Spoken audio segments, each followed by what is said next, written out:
আসসালামু আলাইকুম। আসলে আমাদের কিছু বলার নাই।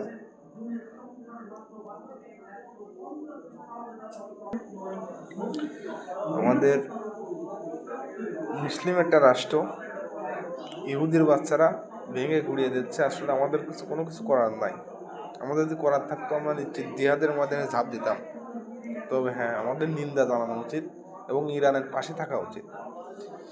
মুসলিম নাম করে যেগুলো দেশ আছে, সৌদি, কাতার, দুবাই, এরা যে আমেরিকার দালাল, এ তো সবাই জেনে গেছে। আমরা এদের সবার পণ্য বয়কট করব, বিশেষ করে ইসরায়েলি পণ্য, আমেরিকা, এসবগুলো আমরা রাখবো না। যে দোকানে থাকবে এই দোকানদাররা আসলে বলা উচিত, দোকানদারকে কিছু করা উচিত। ঠিক আছে? তো আসুন আমরা সবাই ইরানের পাশে দাঁড়াই এবং ইরানের জন্য দোয়া করি। আর এই যে খানকির ছেলেটেরা, মাগের বাচ্চা, নেতানিয়াহু, এরা আসলে এদের আল্লাহর গজব পড়বে, বুঝছেন? এদের আল্লাহর গজব পড়বে। আসসালামু আলাইকুম, ভালো থাকেন। আসসালামু আলাইকুম।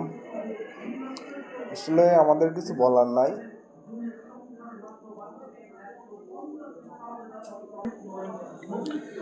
আমাদের মুসলিম একটা রাষ্ট্র, ইহুদির বাচ্চারা ভেঙে গুড়িয়ে দিচ্ছে। আসলে আমাদের কোনো কিছু করার নাই। আমাদের যদি করার থাকতো আমরা নিশ্চিত জিহাদের ময়দানে ঝাঁপ দিতাম। তবে হ্যাঁ, আমাদের নিন্দা জানানো উচিত এবং ইরানের পাশে থাকা উচিত। মুসলিম নাম করে যেগুলো দেশ আছে, সৌদি, কাতার, দুবাই, এরা যে আমেরিকার দালাল, এ তো সবাই জেনে গেছে।